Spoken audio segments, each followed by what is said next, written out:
دا باب دی په دې کې دا خبره بیانېږي چې حیا یو شعبه ده د شعبو د ایمان.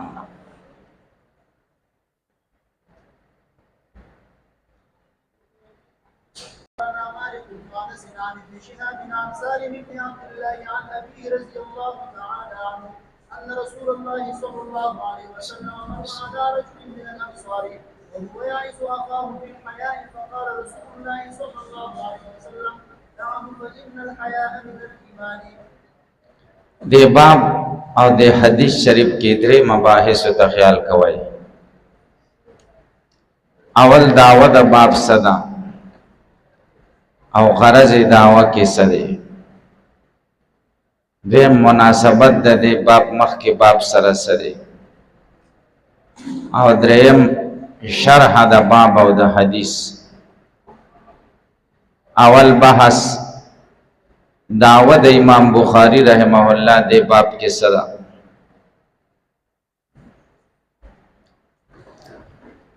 دعوه د امام بخاری د باب کې بیان د یوې شعبې کوي د شعبو د ایمان نه چې هغه حیا ده.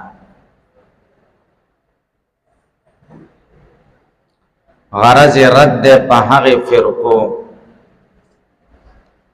چې کم ایمان ذو شعب نه ګڼي، نو دې دا ثابتوي چې ایمان ذو شعب دی او ذو اجزا دی، او هر ذو اجزا مرکبي، او هر مرکب د زیادت او د نقصان قابلی، نو ایمان هم د زیادت او نقصان قابل شي.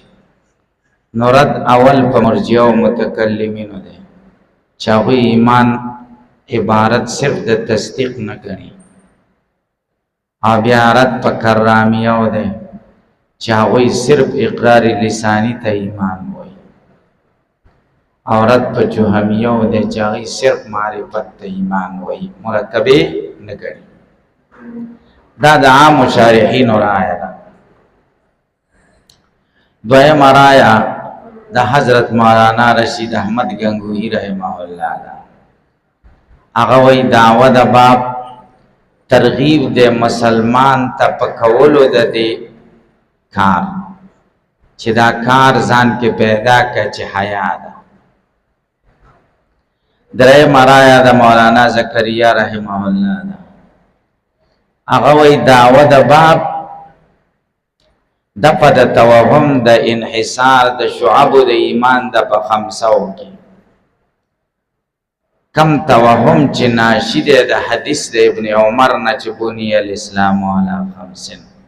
چا به ویلې چې بنی الاسلام علی خمسن، نو د اسلام شعبې په پنځو کې منحصرې دي، نو دې بابونو کې نورې بیانوي چې نه توهم د انحصار دفع کوي.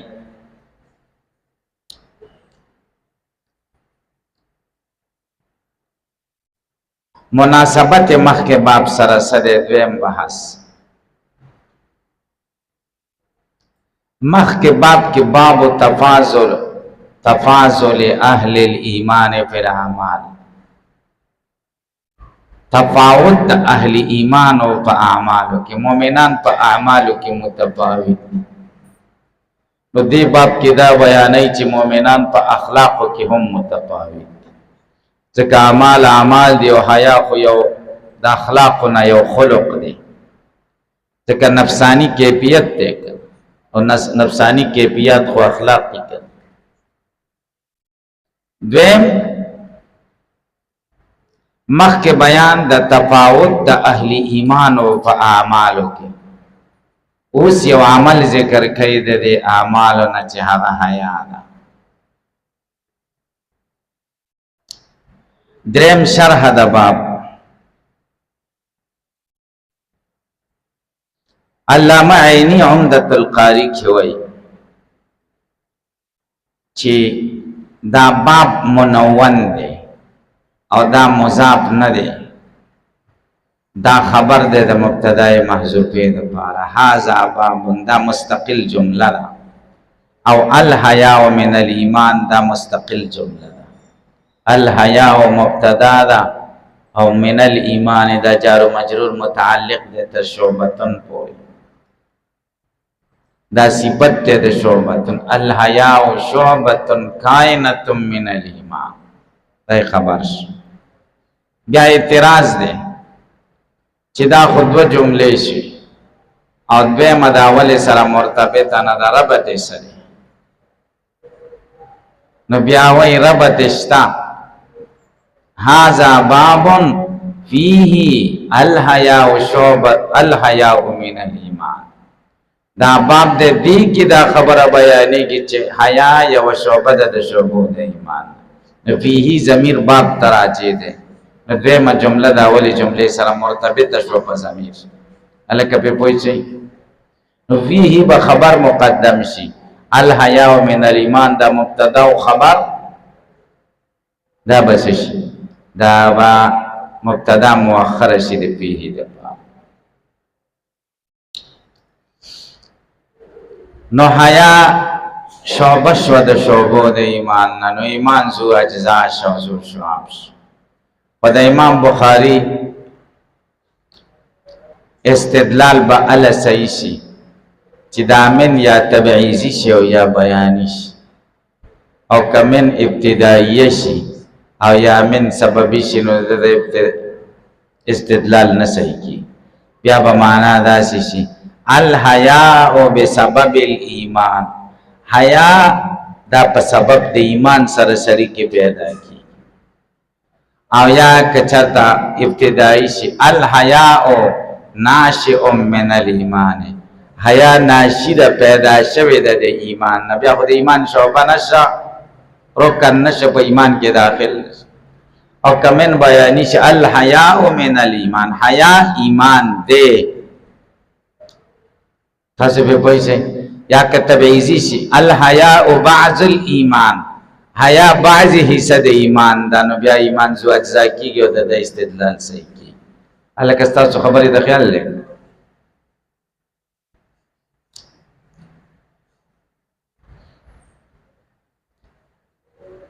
دا حدیث شریف تو گو رہے وفي قال حدثنا عبد الله بن يوسف قال اخبرنا مالك بن انس عن ابن شهاب عن سالم بن عبد الله عن ابي سالم ابن عبد الله د خپل پلار نه روایت کوي د نور راویانو حال مخ کې تیر شو ابن شهاب نه مراد زهري دی سالم ابن عبد الله د عبد الله ابن عمر زوی دی او عبد الله ابن عمر ته ډېر ګران او ډېر محبت ورسره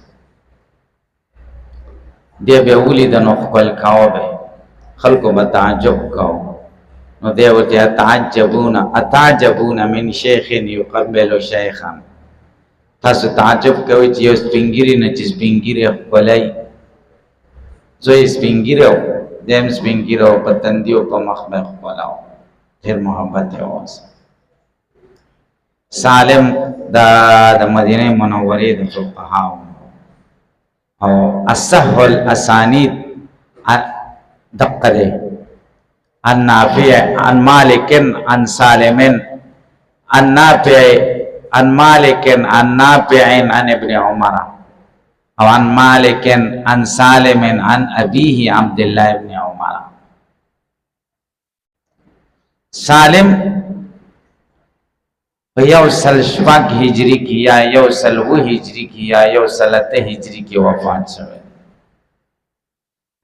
د خپل پلار عبد الله نه روایت کوي ان رسول الله صلی الله علیه وسلم مر علی رجل رسول الله صلی الله علیه وسلم په یو سړي تیرې دا من الانصار د انصار وهو یعز اخاه فی الحیا او د نصیحت کوي ورور ته په بار د حیا کې ضرور نه اسلامی ورور مراد د مرګری ته نصیحت کاو د حیا بارکی ایا ضرور نه نسبی ورور د صحیح ورور یو نصیحت کوته د حیا بارکی څنګه نو د دکانو د دواړو ورونو نو دی یو بخل کوله په قرض وسیسی نه ورکول بیا به ته وخته نشو نو دا بل ورور ته مړه په دومره حیام نه د پکار چې ته چا نه قرض نشي وخته نبی علیہ السلام پہ تیرے دا چی حیا بارک وتا نصیحت کی چی حیا مکوا فقال رسول اللہ صلی اللہ علیہ وسلم نبی علیہ السلام ورته فرمائے دا پریک دے چې حیا کوي بین الحیاء من الایمان، ځکه حیا خو د ایمان شعبه ده او د ایمان حصہ ده. حیا نه څنګه منع کوي؟ الکه به پوښ قرض غوښتلم ضروری دي چې بچا دې قرضي او حیا هم ضروری ده. او که قرض کې د تاوان او کو خیر دې دا تاوان نه دی، او حیا کې تاوان نشي. حیا به حیا شنو دا لوی تاوان دې د دینه چې قرض دې خراب شي. قرض غواړه خو په حیا کې، حیا کې دا سره په مشرمه وا غریوانه مشله وا خلکو په مخ کې ورته مو وای، حیا او عزت کې ورته وای خبره نشته. قرض غوښتل خدي جائز دي. یعیزو معنا نصیحت ورته کاو. بعضی وای دی یعیزو معنا دا د چې یاد بو اخاو رور ملامت کاو په حیا د حیا بارک چې دومره حیا سوک کوي چې چرته چانه قرض نشي غوښته. حیا بارک مخ کې بحث شوی دی ول حیا او شعبۃ من الایمان کستا سو خیال. د حیا یا پتا سو به اعتراض وارسی چې حیا د ایمان حصہ ده. نو حیا دا خو غیر اختیاری ده، دې کې خدای بنده اختیار نشته. حیا ستوي حیا وای ستا تغییر و انکسار یا تریح الانسان من فعل ما یلام علی. هغه تغییر او انکسار سړی کې راشي په کولو د هغه څه چې خلک په ملامت کوي. کم شي کې چې د ملامت کېږي هغه کار وکړي نو سړي کیفیت بدل شي، خولي شي چې ولې مې داسې وکړه. دې ته حیا وایي. بیا که په دې کار د شرعاً ملامت ای دې ته حیا شرعي وایي، او که عرفاً په دې ملامت ای دې ته حیا عرفي وایي. لکه په پوهېږي لکه سړی په موټر سایکل ځان سره شاته ښځه کېنوي او مخې لوسي، نو دا بے حیا شه شرعاً هم او عرفاً هم. ښځه په موټر سایکل په مخ لوس کېنول ځان سره دا د عرفي د شرعي حیا خلاف، او په پټ مخې په موټر سایکل ځان سره کېنول شرعاً څه بده نه ده خو عرفاً بده ده. لکه پوهېږئ کې به پوهېږئ ملایانې کېنئ ما لیدلي دي، تاسو یقین کوئ تاسو لیدلي دي، او ما سره ډېر سوچ چې دې ونه غورځېږي. تاسو په خدای یقین وکړئ زه چې ووینم ما سره ډېر سوچ چې دا چې ښه وغورځېږي دا غریب به بیا څه کوي. او اکثره ښځې دې غورځېږي که نه برقه یې پکې بنده شي. او دا د عامو خلکو ښځې خو تکړه یي هغوی خو یې ګرځئ که نه، او د ملیانو ښځې خو تکړه نه یي. زمونږ یو خپلوانو هغه مونږ کره راغلی او ښځه هم پخه ښځه وه، اوس به پاتې شوي دواړه ښځه او خاوند. او دې ښځې له ډېر غوسه ولې وایي دا ښځه نه ده غوا ده. مونږ ورته ویل ولې وایي دا ګاډي له نه شوه راختې. وایي مونږ مخکې زور کوه دی شاله زور کوه لکه غوا چې ګاډي لچی نو شاله زور کوي که نه. نه ګاډي ختو په چل نه پوهېده. تاسو یقین وکئ چې دا اطرافي ښځې هم دقسې ناپوهې همداسې ښه ده. دا خو دا د ښاریانو دا ښځې دا خو ډېرې تکړه یي، سړي نه مخکې په موټر سایکل کښېني بیا سړی بس ایسته وروخي.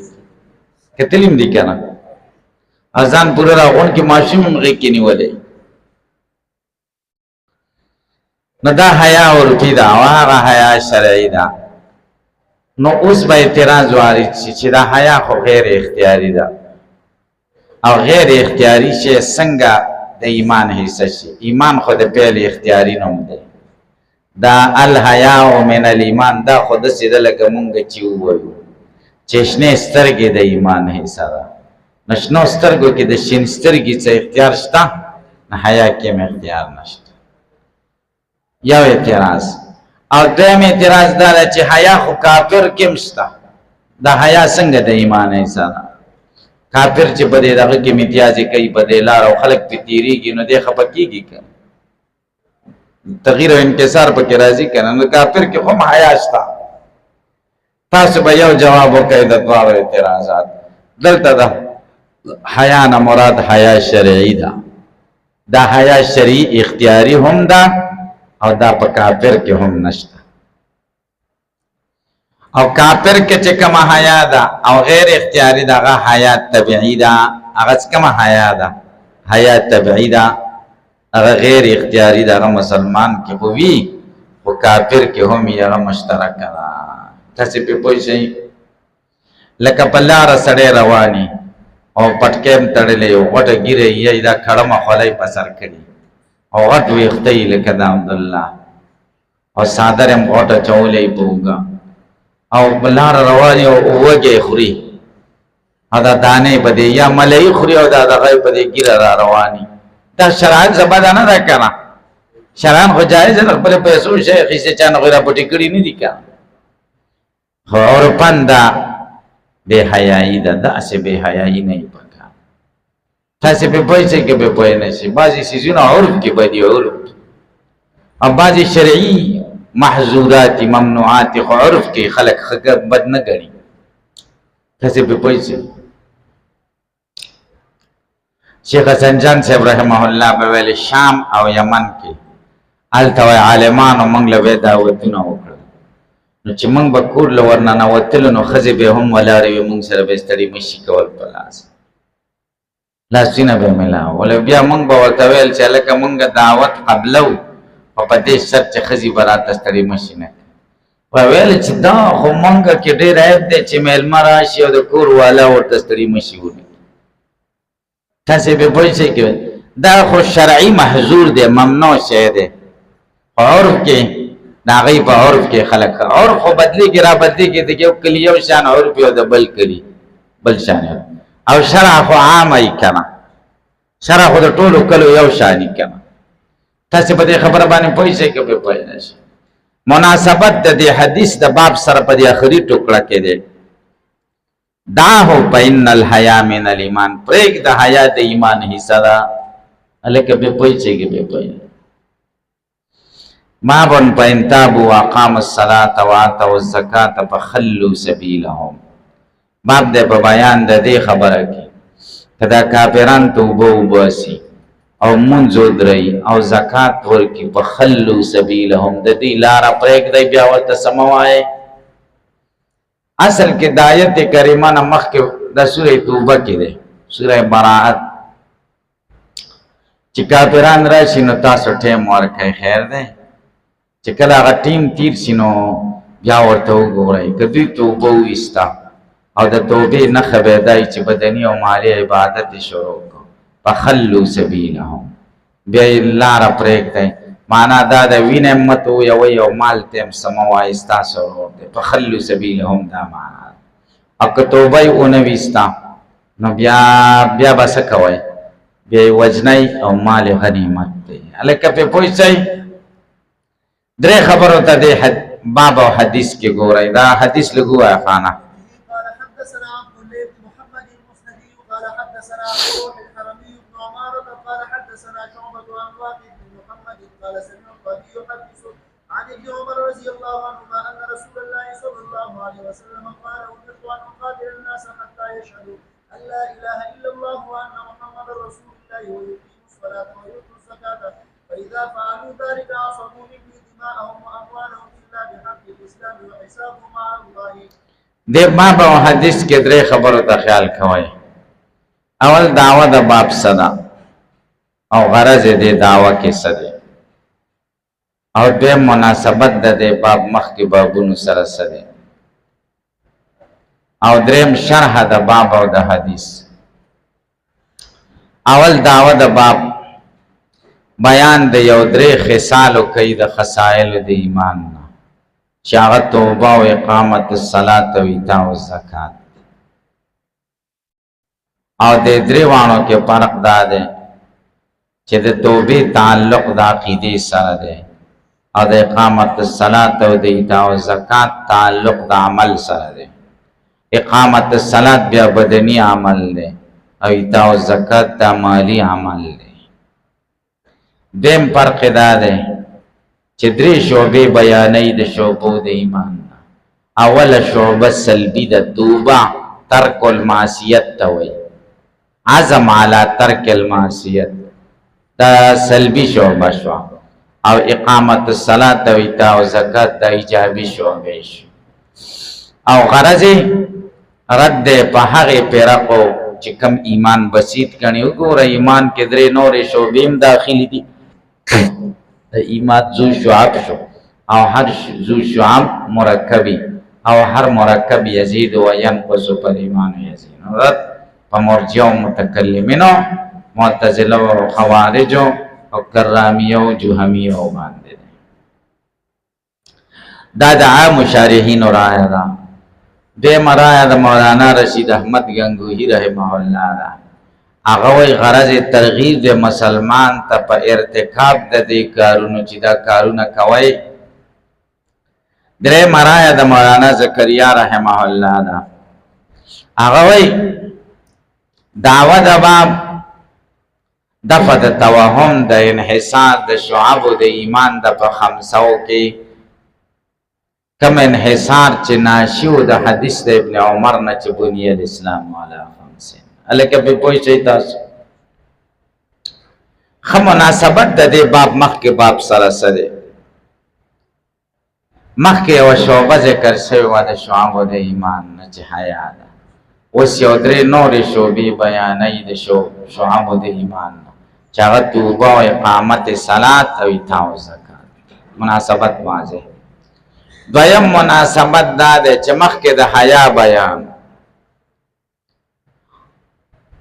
او حیا دو قسمه ده، یو د خدای نه حیا ده، یو د مخلوق نه حیا ده. نو دې کې اوس هغه څیزونه ذکر کوي چې په هغې سره د خدای نه سړی حیا وکړي. حقوق الله ذکر کوي. حقوق الله په ادایګۍ کې سړی د خدای نه حیا کوي. ځکه بعضې عالمانو د حیا تعریف داسې کړی: الاهتمام بیاداء الحقوق الى ذویها. حیا دې ته وایي چې ته اهتمام وکړې، عزم وکړې چې حقوق به اهل حق ته ادا کوم، خاوندانو د حقوقو ته. نو د خدای حق دا دی چې د معصیت نه توبه وباسي او منځ وکړي او زکات ورکړي. نو دې کې آثار د حیا ذکر دي چې توبه ده، اقامت الصلاة دی او ایتاء. د خو د کمې حیا آثار دي؟ د حیا من الله چې کومه د خدای نه حیا ده. لکه مناسبت باندې پوه شئ. دریم شرح د باب ته وګورئ. حافظ ابن حجر رحمه الله وایي دا وروسته چې کوم حدیث راځي دا تفسیر د دې آیت دی. نو داسې به وایي: باب تفسیر قوله تعالی فإن تابوا وأقاموا الصلاة وآتوا الزکاة فخلوا سبیلهم. باب د بیان د تفسیر د دې قول د خدای کې چې خدای دا قول کوي، نو د هغې تفسیر بیانوي.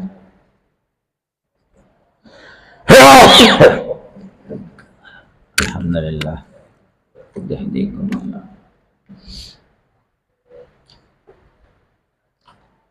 منګه زخم وهلی کنه د طالبان اتر چي یا دلته کسان زخم یې بس پرنځي کوي. منګه درنو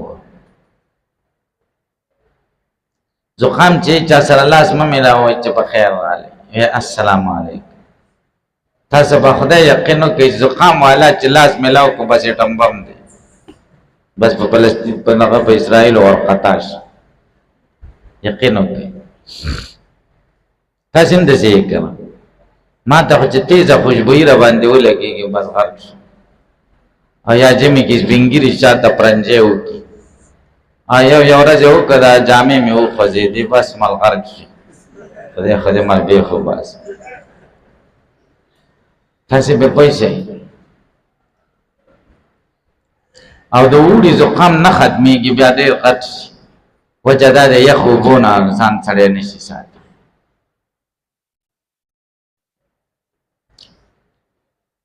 نو ابن حجر رحمه الله وایي دا حدیث تفسیر د آیت دی. څنګه؟ آیت کې وایي فخلوا سبیلهم، د دې لاره پرېږدئ. که توبه وباسي، اقامت الصلاة کې او ایتاء زکات کې، نو فخلوا سبیلهم به لاره پرېږدئ. نو حدیث کې دي چې څنګه لاره پرېږدئ. حدیث کې داسې دي حتی یشهد ان لا اله الا الله دا توبه شوه، ویقیم الصلاة دا اقامت الصلاة شو، ویؤتوا الزکاة شو. فاذا فعلوا ذلك عصموا مني دماءهم واموالهم. مالم محفوظ شو او جان محفوظ شو. دا خلو سبیلهم دی لاره پرېږدئ چې ګرځي څه ورته مه وایه. لیکن عینی وی داوم صاحب د عمدة القاری علامه عینی رحمه الله هغه وی نه دا غلطه خبره ده چې دا حدیث تفسیر د دې دغه ده آیات ده دې باب کې مقصد بیان د تفسیر نه ده.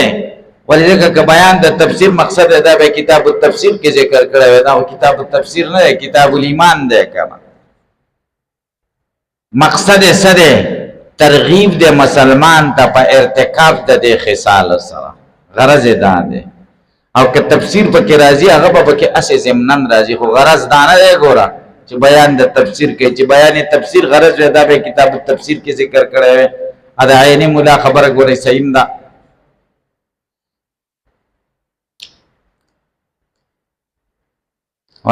ودې ویلې ابي قال حدثنا عبد الله بن محمد المسندي. دې ته مسندي ځکه وایي تاسو ته مخکې یو ځل ما ویلي دا مرکزي شیا محدث دی چې دا اهتمام کړی و چې داسې حدیث به زه زده کومه چې کوم متصلي نبي علیه السلام ته مرفوع او یا دا چې خلکو له به بیانومه داسې یا دا چې مرکزي ایشیا ته ماورا النهر ته اول مسند احادیث در راوړي دي نو ځکه ورته مسندي وایي. قال حدثنا ابو روح الحرمي ابن عمارة قال حدثنا شعبة. د شعبه شاگرد ابو روح الحرمي ابن عمارة دی او دا عمارة خو د ابو روح پلار دی، دا بیا د شعبه استاذ دی. د ابو روح د شعبه شاگرد دی او شعبه د ابو روح د پلار شاگرد دی. تاسو به ترمذی شریف کې راشي چې یو ځلې شعبه خو امیر المؤمنین په حدیث او مجلس دی او حدیث بیانول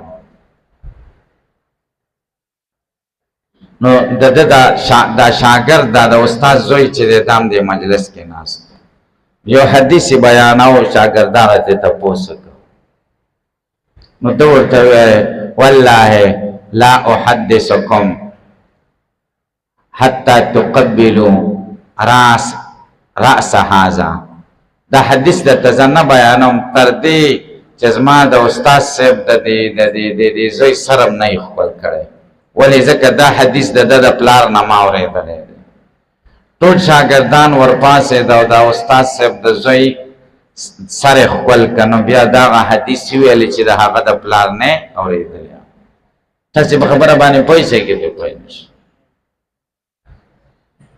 ها عن واقد ابن محمد قال سمعت ابي يحدث عن ابن عمر. واقد ابن محمد دا محمد د ابن عمر نواسه دی. واقد د خپل پلار نه روایت کوي چې محمد دی او محمد د نیکه نه روایت کوي چې ابن عمر دی.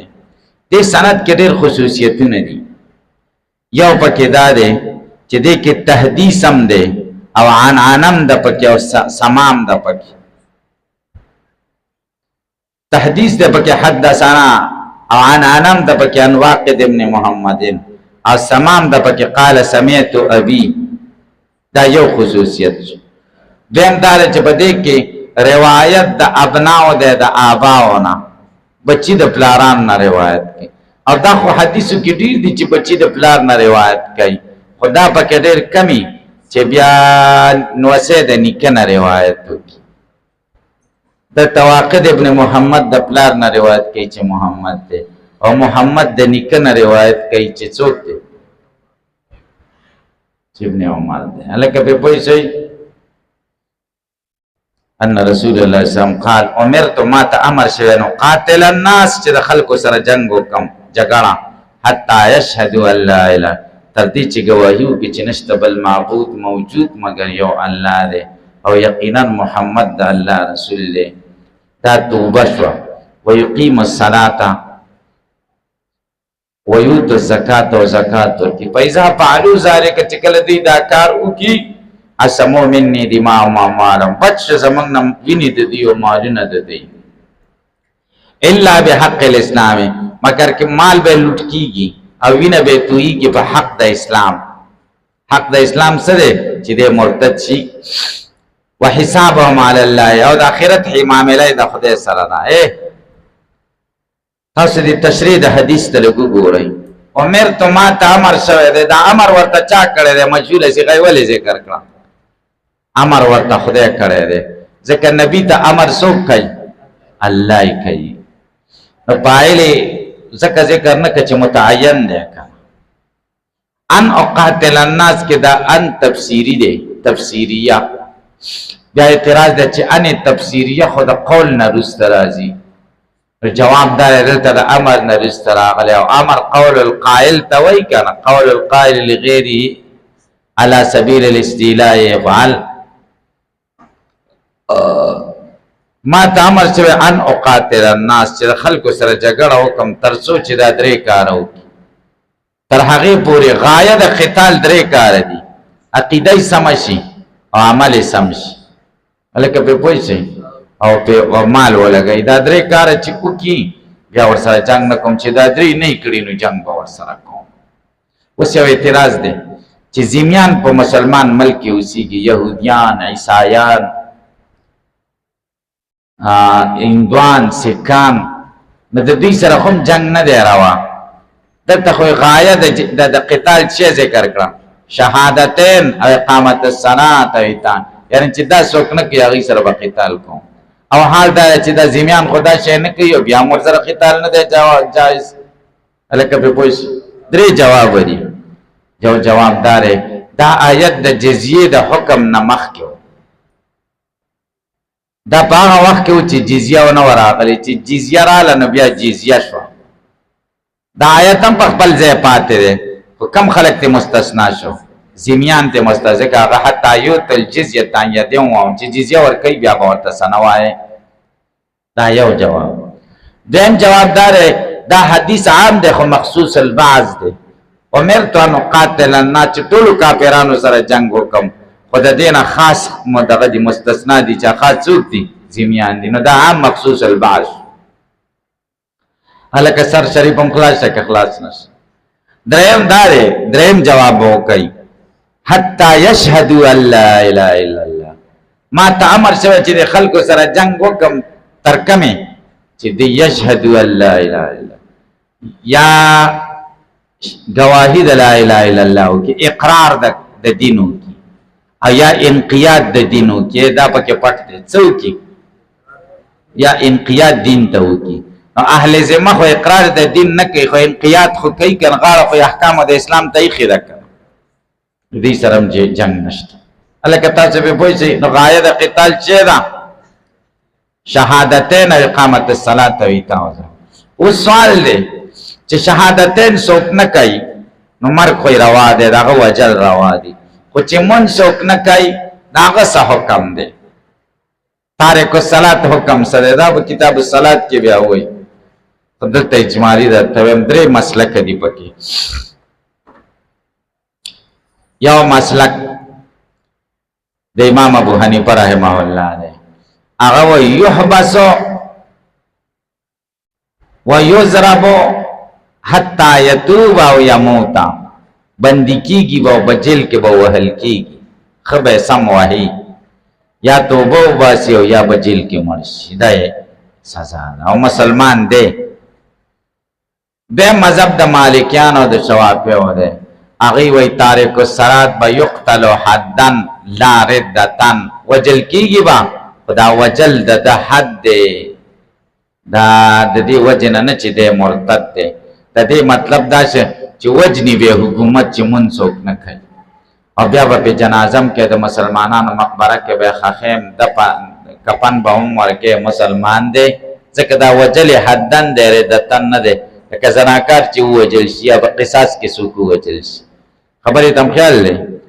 دریم مسلک د حنابلو دی، حنابلو وایي یقتل ردتن لا حدن، وجل کېږي به دی مرتد دی چې دی مونځ نه کوي.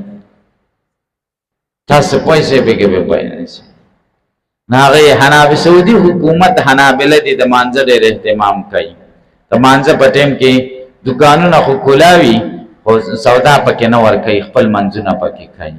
او ډرایور به یې ګاډی به ودرئ او مانځله به مخکې شي او جمع بین الصلاتین کوي، دو منځونه به منځ کې جمع کوي. تاسې پرې پوه شئ. مونږ دا تېر کال تلو جدې نه کېناستو ګاډي کې او ډرایور چې کوم دی داسې یو نری غوندې و، ږیرې هم کلول او پوخ سړی و. نو هغه چې ګاډی لږ روان کړ نو ډېر انتظار هم ورته وکړ، ډېر زیات، یو 8 کسان به و، 7 کسان. نو چې یو ځای ته یې ویوړو بل ډرایور ته یې وسپارلو بل ګاډي له، هغه کې یو 100 کسان وو. عربي تیزه تیزه وایي خو زه پرې پوه شوم. بل ډرایور ورته وایي 100 نفره دي، 100 تنان دي. نو دی ورته وایي 7 نفر کلهم مجانین، 7 کسان دي او ټول لیوني دي. موږ یې ورته وښودو.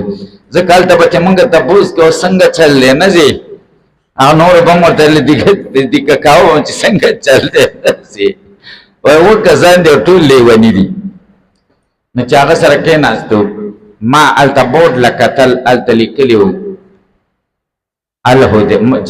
مسجد الحدیبیه الشمیسی. اوس ورته شمیسی وایي، پخوا به ورته حدیبیه ویلې. صلح حدیبیه چې شوی دا د جدې او د مکې په منځ کې علاقه ده. نو هلته یې دغه وکړه، ګاډی ودراوه او یو همدغه خیرن ډرایور و، د ماسخوتن لمونځ و او دی مانځله ور مخکې شه. څوک کوز شو د ګاډي نه، څوک کوز نه شو، بس همدغه ګرخرایلی مخکې شه او خلکو له یې جمع ورکړه. جومات و، ښایسته جومات و، مزېدار لارې په سر، یخ جومات و او ده پکې به جمع ورکړه. هلته جمع ورکوي، ګرخرایلی هم ورکوي، سر به یې سرتوري ورکوي. به دلته یو کس و ګیره به یې خرایله او هغه ویلې زه سعودي کې وخت ډېر تېر کړی و. یو ځل یې چېرته تللي 2 کسانو ما ته چې تقدم مونځ راکړه. ما ویل چې زه صحیح ده، پټ مونځ و. وایي چې مخکې شمه چې شاته مې داسې غلي وکتل، صفونه راپسې جوړ شوي دي او ګاډي ودرېدلي دي. وایي زه ویرېدم چې سجدې ته لاړم، غلی غوندې داسې شاته ودرېد چې دومره خلکو له څوک مونځ ورکولی شي. د هغې مذهب دا دی چې تارک الصلات به وجل کېږي ردتن لا حدن. فیضا پالو ذالکه چې دوی دا کار وکړي، دا 3 کارونه، ذالکه کې اشاره دی 3 واړو کارونو ته. دا شرط شنو اسمو مني دماغ او عالم. تاسو باندې اعتراض وارد شي. فیضا پالو ذالکه چې دا کار وکړي، نو دا اقامت الصلات او ایتاء الزکات دا خو فعل دی، او یشهدو دا خو فعل نه دی، قول دی کنه. جواب دا قول تم فعل ویل کېږي، ولې ځکه فعل لسانی کنه، فعل ځکه ذکر کې چې دا عام دی. اسمو مني دا جزا ده، بچو زمونږ نه مالونه د دوی، وینې د دوی او مالونه د دوی. الا بحق الاسلام، مستثنا مفرغه ده. مستثنا مفرغه دي ته وایي چې مستثنا منه وي حذفي. لا ينتهب اموالهم ولا يسفك دماؤهم بحق من الحقوق الا بحق الاسلام. په هیڅ یو حق باندې به د مال نه ضایع کېږي، د دې وینه به نه تویږي مګر په حق د اسلام. حق د اسلام 3 خبرې دي: ردت بعد اسلام، د اسلام نه وروسته مرتد شي، او یا زنا وکړي بعد احسان د واده نه وروسته، او 3م یا قتل د نفس وکړي. وحسابهم علی الله، او حساب د چا سره دی؟ د خدای سره دی. حساب بیا د الله سره. حسابهم علی الله دا معنا چې دا کارونه وکړي ظاهرا ورته موږ مسلمان وایو، نور محاسبه د خدای سره د باطینی کار د خدای سره دی. یا دامت بیا اعتراض دی، معتزله وایي وحسابهم علی الله، دا الله اعلی د وجوب د پاره ده، الله باندې دا واجب دی چې حساب به ور سره کوي. او زمونږ مذهب خدا دی چې په خدای سره واجب نه دي.